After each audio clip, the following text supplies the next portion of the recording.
जंगबंदी के दौरान ईरान पर कारी वार करने की तैयारी। अमेरिका का एक और तैयारा बरदार बहरी जहाज़ मशरिक़ वुस्ता पहुंच गया। ये तैयारा बरदार बहरी जहाज़ कौन सा है और अमेरिका ईरान पर दोबारा हमलों की तैयारी कैसे कर रहा है, इस बारे में आमिर रज़ा से बात करते हैं। आमिर भाई, एक जानिब जंगबंदी मुज़ाकरात, दूसरी जानिब एक और तैयारा बरदार बहरी जहाज़ पहुँच गया। अमेरिका क्या तैयारियाँ कर रहा है? देखिए, अमेरिका तैयारी अपनी पूरी तैयारी में असल में अमेरिका की तैयारियों से आप ज़रा इसको ज़रा लिंक करता हूँ। मैं पहले आपको बता दूँ कि हुआ क्या है। हुआ ये है कि जॉन सी फेलन ने जो इस्तीफ़ा दिया है, जो कि इनके सेक्रेटरी बहरिया हैं, उसके मतलब डोनाल्ड ट्रंप ने कल वजाहत की है कि ये पेंटागन में जहाज़ का मसला था। अच्छा। अब मुझे ये बताइए, जहाज़ का कौन सा मसला था? जहाज़ का मसला मैं आपको बता देता हूँ। पेड हेक्सत के आर्डर से, जिसने वज़ीर जंग बनाया था, इन्होंने अब्राहम लिंकन जो था वो नॉर्थ चाइना सी से निकाला और उसको भेजा इधर आपने हरमज़ की तरफ, यानी आप उसको गल्फ़ के पानियों में ले आए। उसके बाद आप जलाल फोर्ट को निकाला आपने पेड हेक्सत के कहने पे, और उसको आपने हैफा की बंदरगाह पे खड़ा किया। और फिर उसके बाद आपने अपना तीसरा बहरी बेड़ा जो है उसको बहरे हिंद की तरफ भिजवा दिया। जॉन सी फेलन जो है वो ये कह रहे थे कि इससे पहले कि आप मुझसे ये बात करते कि जंगी हिकमत अमली में बड़े बहरी बेड़ों की ज़रूरत कहाँ पर कैसे की जाती है, आपने उनको ऐसी जगह पर प्लांट कराया जहाँ पर उन पर हमला हो गया। सही। अब ये देखिए ना, अब्राहम ईरान के निशाने पर आ गए। निशाने पर आ गए, तो इनको बचाया जाता है। ये असल में तैरते हुए आप उनको एयर स्ट्रिप्स कह लें या इनको पूरे शहर हैं। 8-8, 10-10 हज़ार लोग उसमें काम करते हैं। सुबकी का सामना करना पड़ा अब्राहम लिंकन को, पीछे ले जाना पड़ा, भगवाना पड़ा। अभी तक वो कहाँ है कहाँ नहीं है किसी को कुछ नहीं पता। हैफा की बंदरगाह के करीब जलाल फोर्ट को लगाया गया, वहाँ से ये हमला करते रहे, लेकिन जब हमला हुआ तो उसकी आग को 30 घंटे तक बुझाया नहीं जा सका। पहले उसको यूनान भेजा गया और यूनान से अब उसको किसी और जगह भेजा गया है, क्रोएशिया में शायद, कि वहाँ उसकी मरम्मत की जाएगी। ये वो सारा मामला था जो अंदर ही अंदर लावे की तरह पक रहा था, और जॉन सी फेलन इसके ख़िलाफ़ थे। क्योंकि पेड हेक्सत अगर अकेले बंदे ने फ़ैसले करने हैं और उसकी बहरिया के सेक्रेटरी से बात भी नहीं करनी है और जंग हिकमत अमली भी नहीं बनानी है, तो फिर वहाँ पर जो कल्चर है उसमें ज़्यादा देर रहा नहीं जा सकता है। देखें, पहले भी जो इनकी चीफ़ ऑफ स्टाफ थे, जॉइंट चीफ़ ऑफ स्टाफ, उन्होंने रिज़ाइन किया था। उसके बाद एक जनरल को हटाया गया। ये सारे का सारा पेड हेक्सत की गलत फ़ौजी हिकमत अमली जो कि मूव करते हैं, जो कि एक तरह की कठपुतली हैं नेतन्याहू की। नेतन्याहू की इस कठपुतली ने अमेरिका को जितना नुकसान पहुंचाया है, अस्करी तौर पर, उसके अखलाकी तौर पर या उसके मुआशी तौर पर, ये नुकसान कभी पूरा नहीं हो सकेगा। अब तीसरा बहरी बेड़े पर आ जाते हैं। ये है जॉर्ज डब्ल्यू बुश। इसको निकाला गया था मेडिटेरियन से, और इसको निकाल कर लाया गया था बहरे हिंद की तरफ, और बहरे हिंद से अब इसको मूव करवाया जा रहा है। दो बातों की तो बड़ी तस्दीक हो गई। पहले इससे कि जॉर्ज डब्ल्यू बुश के आने का मतलब ये है जिसकी सेंटकॉम ने तस्वीर जारी की है, और उसके डेक पर जहाज़ खड़े हैं जिसमें F-35 भी मौजूद है। वो आप तस्वीर भी लगा दें सेंटकॉम की, वो भी लगाई जा सकती है, जो उनकी क्या उसको कहेंगे, जो उनकी ट्वीट है या उसका जो बयान है, जो बयान है उसका, वो लगाई जा सकती है। इसका मतलब यह है कि अब्राहम लिंकन और जलाल फोर्ट जो हैं वो किसी काबिल नहीं रहे हैं, इसलिए जॉर्ज डब्ल्यू बुश ये निस्बतन उन दोनों से छोटा जहाज़ है। और निस्बतन इसलिए कह रहा हूँ कि वहाँ पर एक 6000 के 8000 लोगों पे था जलाल फोर्ट, और 6000 लोगों पर मुश्तमिल स्टाफ जो क्रू जो था वो था अब्राहम लिंकन पर। 5000 का क्रू जो है इस पर है, और इस पर जहाज़ों की तादाद भी कम है।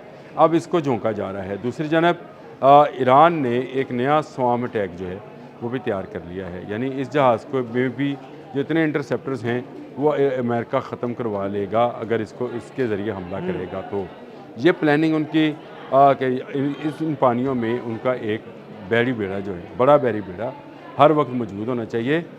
ये बड़ी अच्छी उनकी प्लानिंग हो सकती है, लेकिन इससे पहले वो 2 जहाज़ अपने जो हैं उनको नुकसान जुज़वी नुकसान पहुंचने के बाद वो जा चुके हैं।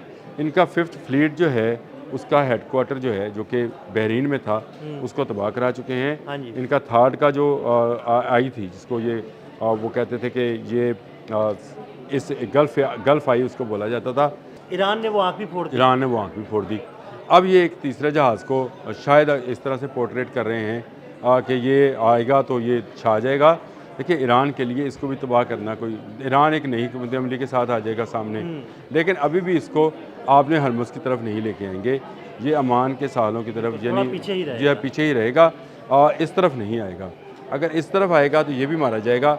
अब इस पर इख्तलाफ हुआ कि इस जहाज़ को ना भिजवाया जाए, इसकी ज़रूरत नहीं है, और मुज़ाकरात पर आया जाए। जो शख्स वाइट हाउस के अंदर मुज़ाकरात की बात करता है, डोनाल्ड ट्रंप ये समझते हैं कि शायद वो इस जंग में मेरी शिकस्त की बात कर रहा है। बात अगर किसी हवाले से देखा जाए तो सही भी है, क्योंकि अमेरिका के अंदर से ये आवाज़ें उठना शुरू हो गई हैं कि ईरान पर आपने हमला गलत किया है। ये जो परसों सेनेट में वोटिंग हुई है वो उसमें 51-47 का रेशो आया था, लेकिन इस 51-47 के रेशो में ये देखें कि आपके एक अवान के 47 लोग जो हैं वो ये बात कह रहे हैं कि आपने ईरान पर गलत हमला किया है। ये वो चीज़ है जिसको लेकर इस पर बहुत प्रेशर है, और डोनाल्ड ट्रंप ने कल इसका इतराफ़ किया एक सवाल के जवाब में, और उसने कहा नहीं मुझ पर तो कोई दबाव नहीं है।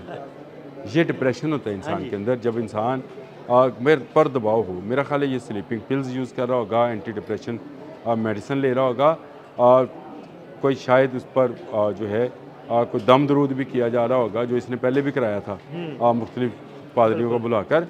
तो इस वक्त बहुत ज़्यादा प्रेशर में है, और इसी प्रेशर में अब सेंटकॉम ने ये एक तस्वीर जारी कर दी, सेंट्रल कमांड की जानिब से ये जारी होने वाली तस्वीर शायद ईरान पर रोब डालने के लिए जारी की गई है। लेकिन ईरान पर अगर अब्राहम लिंकन का रोब नहीं आया, जेराल्ड आर फोर्ड का नहीं आया, तो ये तो निस्बत उनसे जॉर्ज डब्ल्यू बुश जो है छोटा जहाज़ है। तो इससे कोई बड़ी चीज़ आप अगर दिखाना चाहें तो वो दिखा सकते हैं। शायद आपके पास ऐसी कोई चीज़ है नहीं जो आप दिखा पाएँ।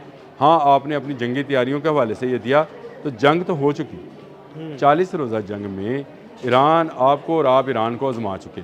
ये इसमें कोई दो राय नहीं है कि ईरान में हज़ारों लोग जो हैं बशमूल उनके सुप्रीम कमांडर अली खामनेई के शहीद हुए हैं, और उनके बहुत सारे इंफ्रास्ट्रक्चर को जो है इन्होंने नुकसान पहुँचाया है। लेकिन आप उनको झुका नहीं सके।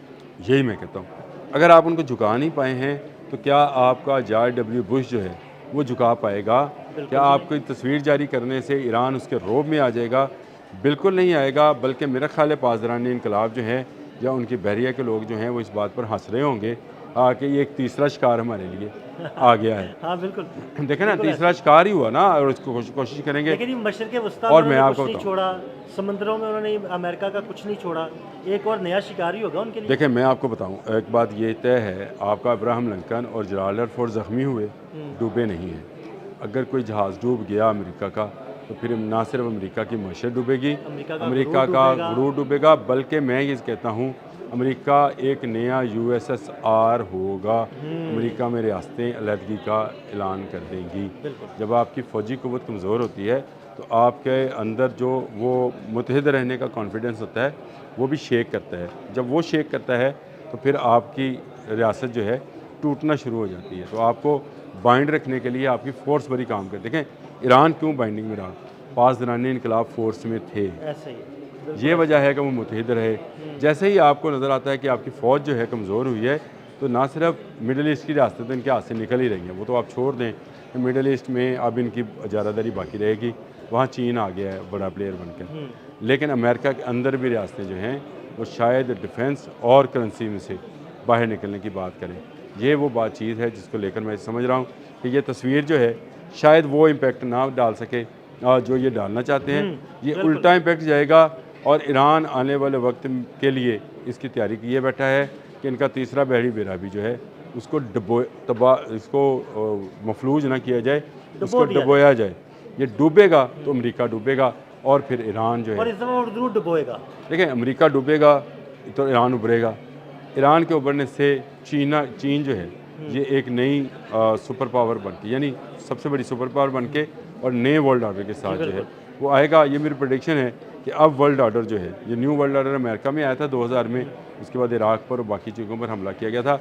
ये अब 2026 में इस साल के एंड तक आपको चाइनीज़ न्यू वर्ल्ड ऑर्डर जो है वो नज़र आना। बहुत शुक्रिया आमिर भाई। मज़ीद अपडेट्स के लिए अदील अहमद और आमिर रज़ा को फॉलो करते रहें। अब तक के लिए इजाज़त दीजिएगा। अल्लाह हाफ़िज़।